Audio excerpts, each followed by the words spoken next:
What's up, family? That don't know me, my name is Marcus, or you can call me Kosher or Kid Kosher. And first off, I just want to thank you for checking out this video. I really do appreciate it. And if you find anything useful, you can go ahead and leave a like, comment, subscribe, share, whatever.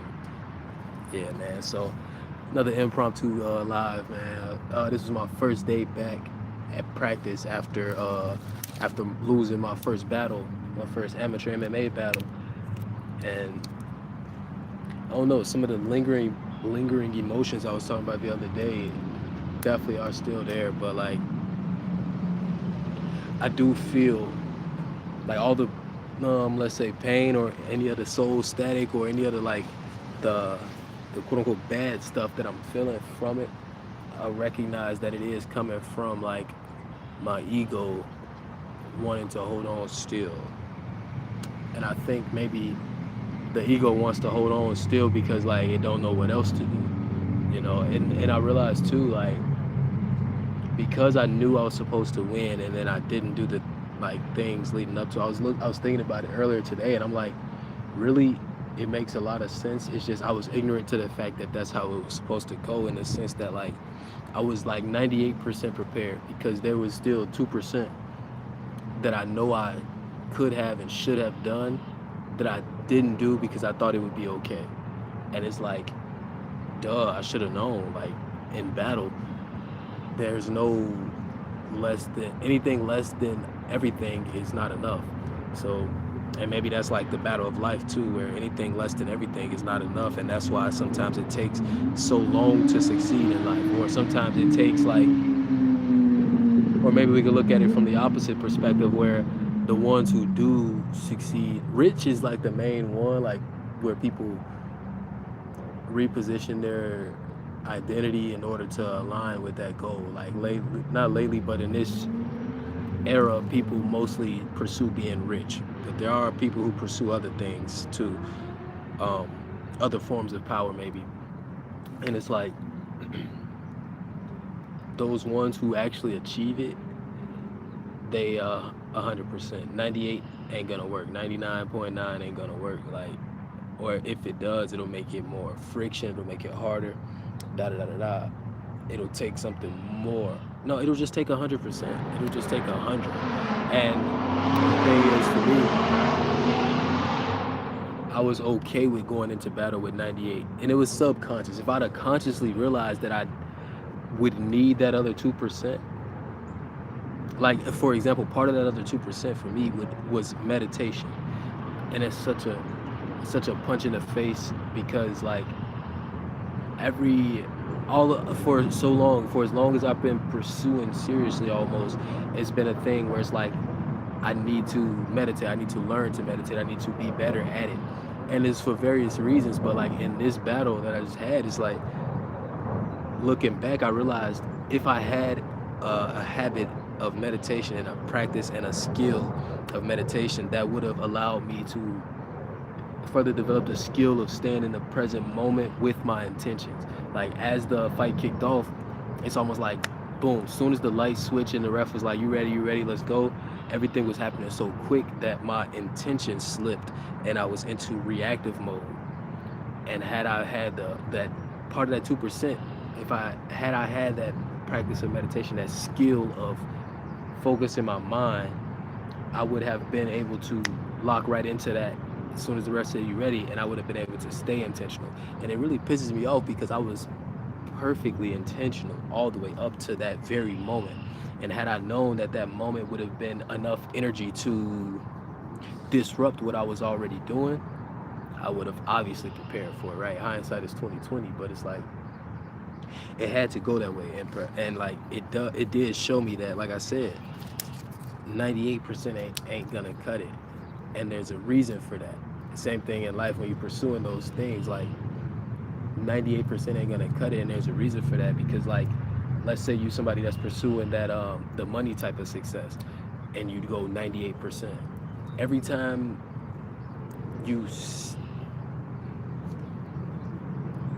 if you committed to 98, then there will be holes in the accumulation of momentum.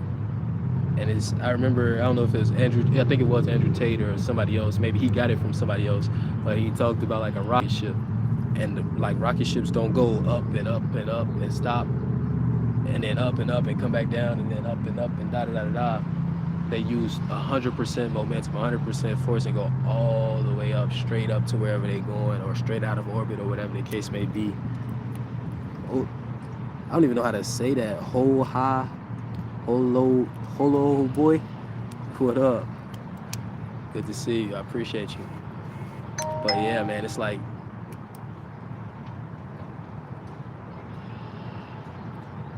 that 98%. And it's almost like that's the other work I also wasn't aware of. Like, it's really my people perish for lack of knowledge type thing. Like, man, it hurts that I know I should have won and I lost because of myself.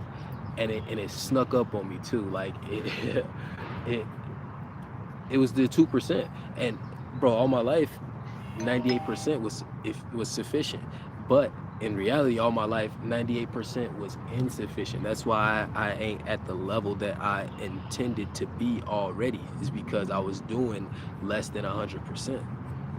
And it's like, for you, that could mean different stuff, because it's not, that's what I like about doing these battle simulations with MMA and stuff, is like, it correlates to the battle of life. Like, I was a spiritual warrior before I was a physical warrior. I went through a lot of stuff spiritually and battling and getting to those moments where it's like, I want to die, or I want to stop fighting, or I want to this or that, but I'm unable to, so I have to keep going. So I find a way to win, or I find a way to not die, or I find a way to da da da da da. It's a direct correlation. So it's like, because there's correspondence there with a physical fight and a more like metaphorical or non-literal or spiritual fight, because there's that correlation there, there's an information transfer. Things are the same between the two if you take the right perspective. And it's like,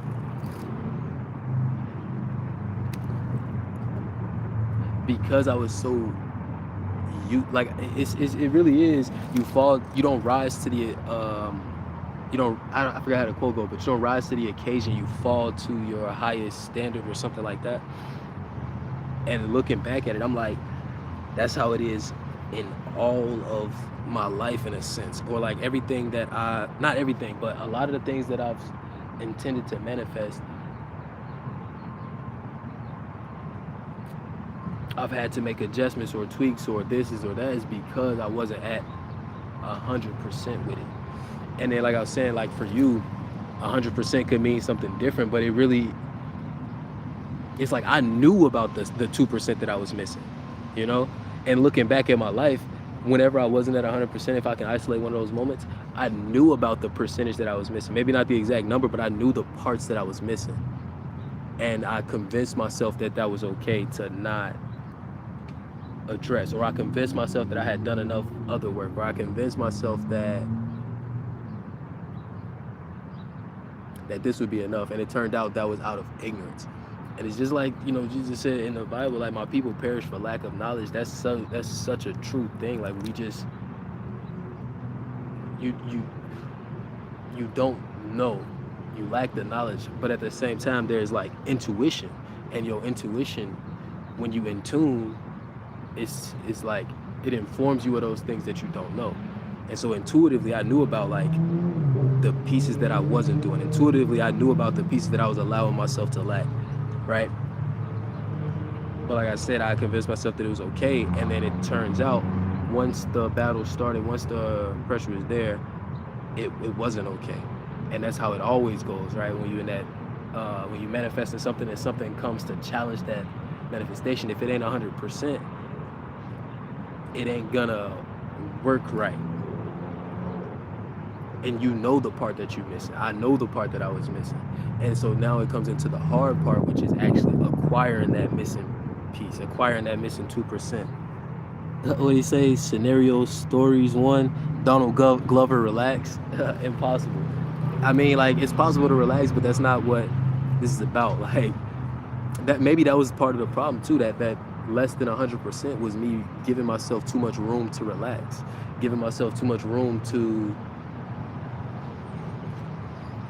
ignore the pressures that I felt. And maybe that's another way you can identify your less than 100%. Is like there are certain pressures, certain intuitive nudges, certain whispers that you know you should or could tap into. You know that it would be beneficial to acquire particular experiences, right? But what do you say? Hola or hola, brother. What up, Arjun? Arjun Publish. What's up? What's up? But it's like there are certain pressures that we know are beneficial, but because it's a pressure, because it can be perceived as painful, it's like we avoid it, we look away from it, we scoot away from it, we shot, like we flinch. And I guess I'm good at doing that. I'm good at bullshit, right? And so it's like I was able to flinch and dodge that pressure all the way up into the fight without even realizing that that's what I was doing. So I don't know. Like I said, this was a bit of an impromptu live again. Like I had an internal inclination to record and talk about some stuff. And I guess this is part of it, is like find your pressure and address it, find your pressure and address it so that you can tick off those 1%, those 2%, so that you can get to that point where you are 100% of your manifestation, where you are 100% prepared or 100% aligned with your desired outcome completely. Because like I said, I was aligned perfectly until that exact moment when the ref said, you ready, start. And because it went so fast, it was a quick influx of energy that switched my mind, because it wasn't prepared with that meditation, because I missed that 1%, that 2%, because it wasn't prepared, it switched my mind to reactive mode. So it pulled me out of the outcome alignment that I was already in. And had I practiced it, I would have been able to realign myself that quick. But it say, Arjun said, where are you from? I'm from planet Earth, brother. Nah, I'm not even from here for real, but I live in your name Arjun, so I don't know if you live in the United States or not, but I live in the U.S. in what is the state? Illinois. Yeah, man. And I'm from like Maywood, Chicago area, stuff like that. How about you, bro? Where you from? Are you subscribed, bro? You like be around often? I'd appreciate like getting to know some of the people that get involved here, because my intention with this channel is to share value, bro. It's to give something it's me discovering value, and then like value is abundant, so I can share, especially information, right?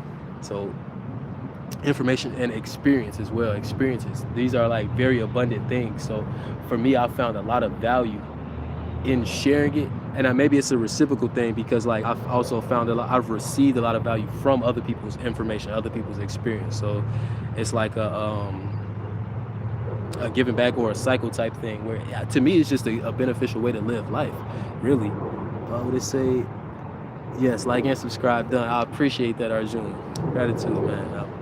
I mean, I came on this live today just talking about like, so I don't know if you know or if you was here yesterday, but I had my first amateur MMA fight recently, Saturday actually, and I was so like prepared, but as I was saying, I was 98% prepared without fully consciously realizing it, and it ended up going how it was supposed to, in a sense, because I ended up losing in the second round to a what's it called, a head and arm choke. I got caught in a choke, but and it hurt a lot when it happened, but looking back at it, I'm picking up so much value as I'm picking up the pieces of myself, because that's another part about it, is like, because I knew I should have won, I manifested the outcome of victory like already, and I was in it and I had won, right? But like I said, when it started, other energies went in, other energies influenced and went in, pulled me out of alignment with the outcome that I had already manifested. So it's like there was so much disappointment in myself, because if I had addressed the internal inclination, if I had addressed the 2% from before, if I had done the things like meditating or practicing other bad positions or doing these other things, if I had done that, I would have been in perfect alignment with my outcome. But I skipped 2% out of 98. I worked so hard. I worked for months. Like it was a lot of hurt in that alone, in the work alone, and losing it like that in a moment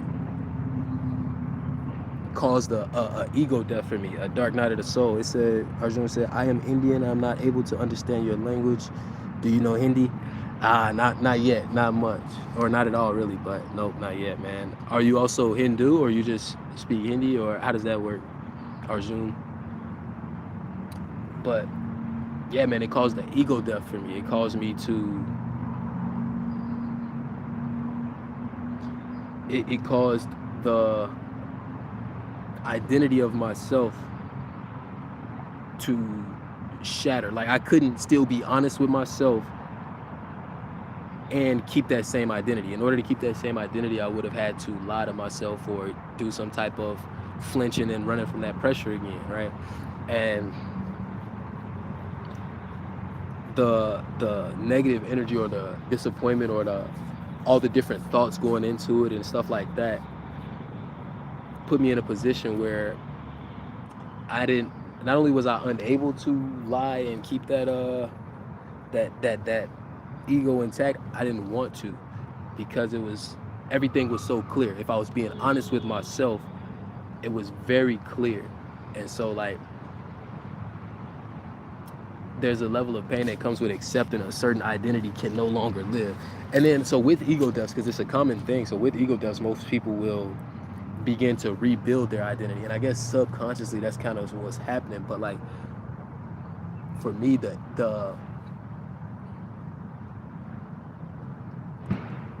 ego death being caused by my own mistakes allowed me to like really pause and be like, what happened? And in that I was able to see a lot of things about it, but I was able to see what he say, Arjun, no problem, brother, I will teach you Hindi language. Yeah, my man, Arjun, I appreciate that. You know, I'm interested in Hindi stories too, and like a lot of the Hindu mythology and stuff like that. And if I'm not mistaken, Arjun is one of those names too, so that's pretty cool. Cool name. But I kind of forgot where I was going with it. I think I was saying like that ego death, after experiencing it and being honest with myself and recognizing it was my own fault, I didn't want to piece that ego back together. Like I don't see, or I think it was more so that I realized in that moment my hurt and disappointment and pain was coming from that ego. It was coming from that part of me that had just shattered and cracked, holding on to an ideal of reality, holding on to a way I believe things should be. Arjun said, thanks, bro. My man, Arjun. But yeah, it's like, and then again, it goes back into you, like,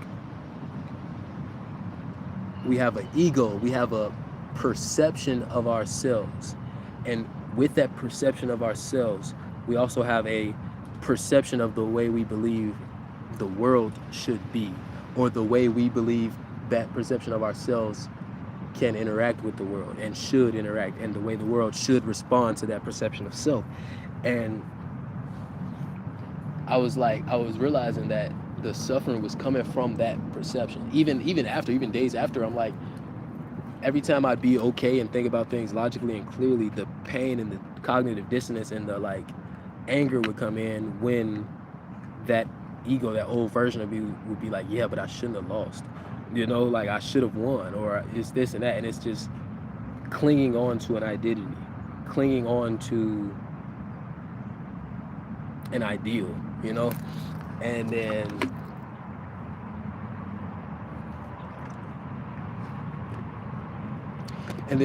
in seeing that that's what was happening, and seeing that like it was hurting me, I asked myself, like, why would I need to do that?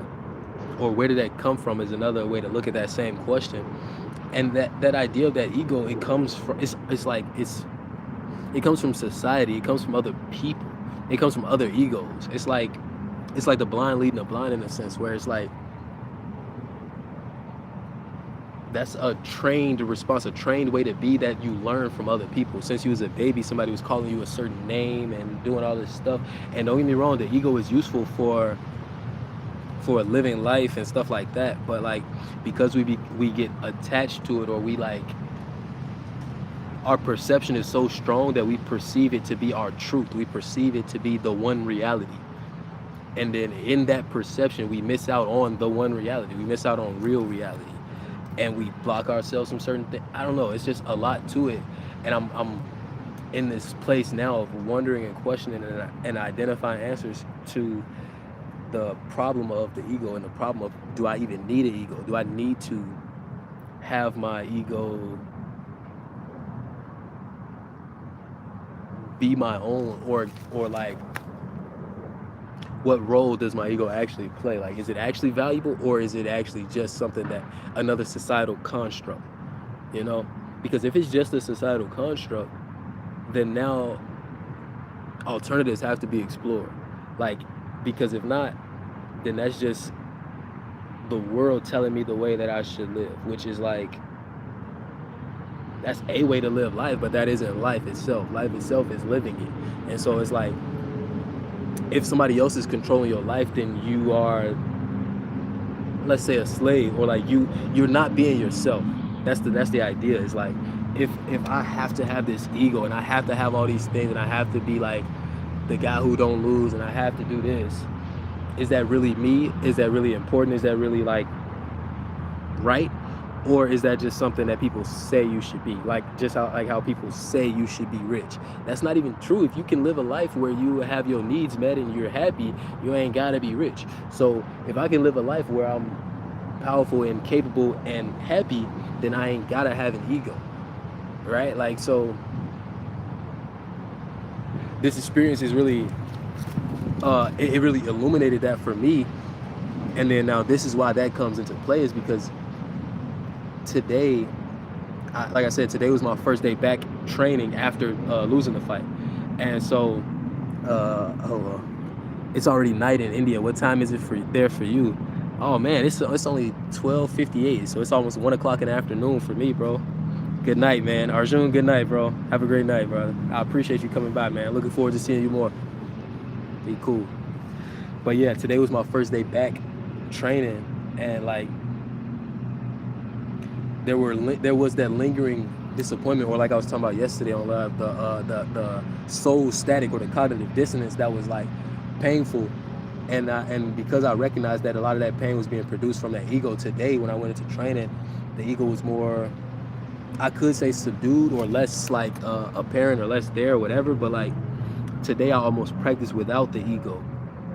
Sometimes it flashed in and stuff, but like practicing without it. And I had a better practice than I have in so long. Or maybe it was just a different ego that I'm not aware of. Maybe that's the other part of it too. It's like, it ain't so much to like avoid having an ego, or avoid rebuilding your ego, but it's more like, fuck your ego. It's more like, why should you? It's more like, allow your ego to be whatever it is, and then you could be more like that. You know, like, you could be without limitations. And I think maybe that's the problem subconsciously that I'm picking up on, is the ego creates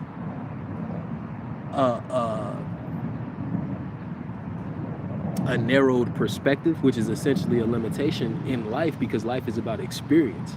So if my ego is the gatekeeper blocking me from certain experiences, like losing, and every time I push past it, it shatters, what does that say? Is that process appropriate?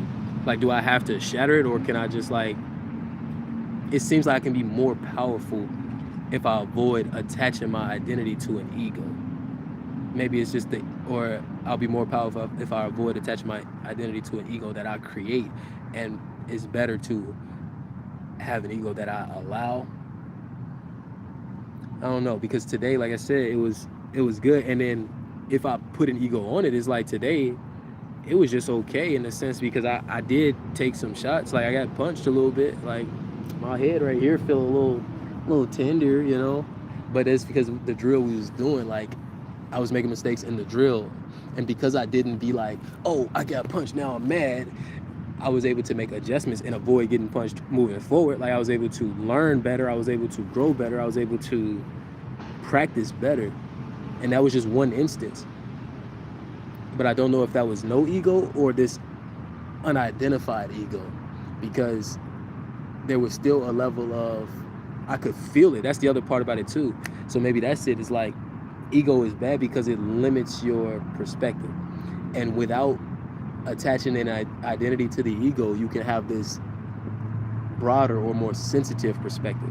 Because I felt the anger come, but I let it go. I felt the disappointment come, but I let it go. I felt the I don't want to be here no more, but I let it go. And like as I was letting those things go, they were just passing through like thoughts. Maybe that's another reason why I should meditate, is to get more familiar with that process too.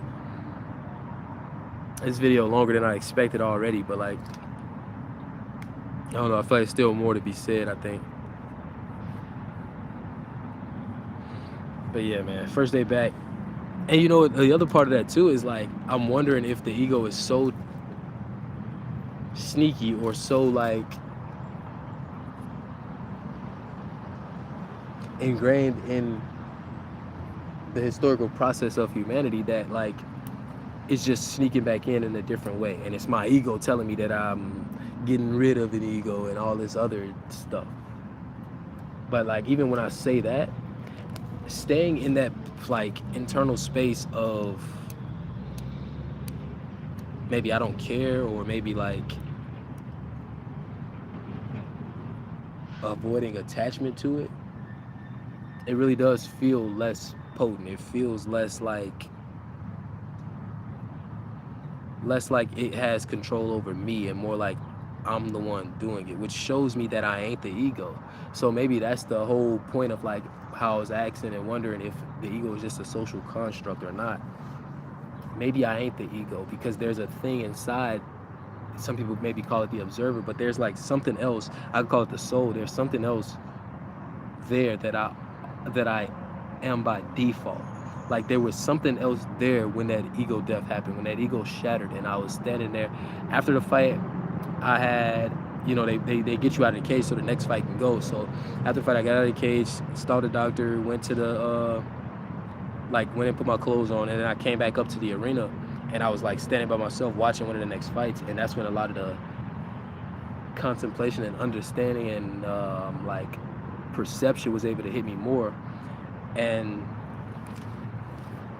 as I was standing there watching the next fight or whatever, I saw that my ego was dead and broken and shattered, there was another thing there, and it's that default thing. There it is. So it's about being that default thing.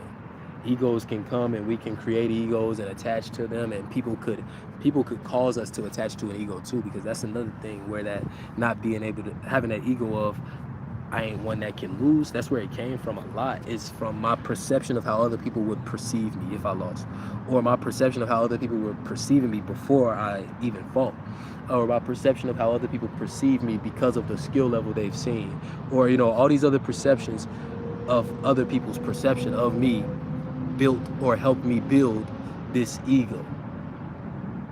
And that's part of how the ego becomes a societal construct too, I believe, is because like it's so many different, it's not like just you think of, okay, I'm gonna be Marcus and I'm gonna be a fighter and I'm gonna be great and I'm gonna help people and I'm gonna do this and I'm gonna be extremely wealthy and I'm gonna do this and I'm gonna do that. All that is like me creating it, but there's also so many other influences that goes into it. Like, why would I want to be rich? Why would I want to help people? Why would I want to fight?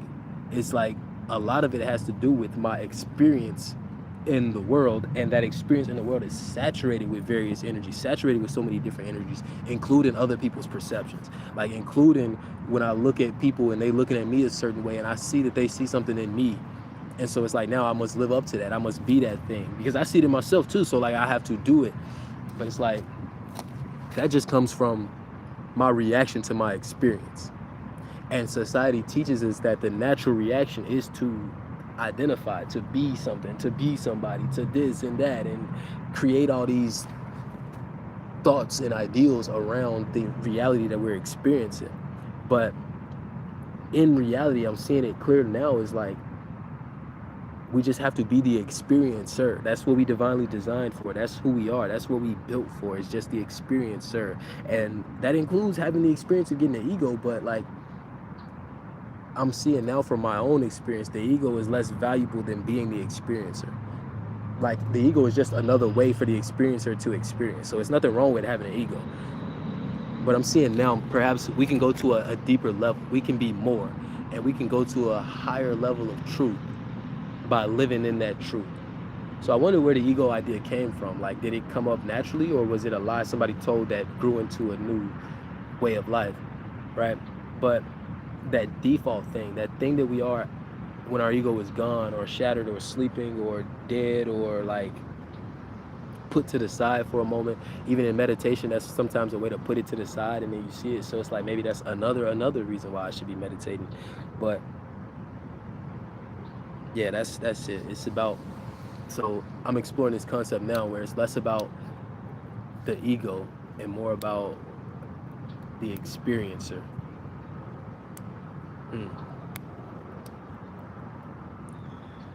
All right. So with that being said, once again, I really do appreciate you checking out the video, and I just ask that if you feel the video is useful, or that you find something useful in it, that you like, comment, subscribe, share, it's whatever, bro. Thanks again, man. All right, love. Oh yeah, I'll see you when I see you, and I don't know, man. I forgot the outro that I normally do, but I guess that's that no ego stuff because I kind of don't even care. And I gotta find a thin line between not having an ego and being like an asshole and really just not caring about stuff. I don't know. But either way, man, thanks again. I love y'all, and I'll see you when I see you.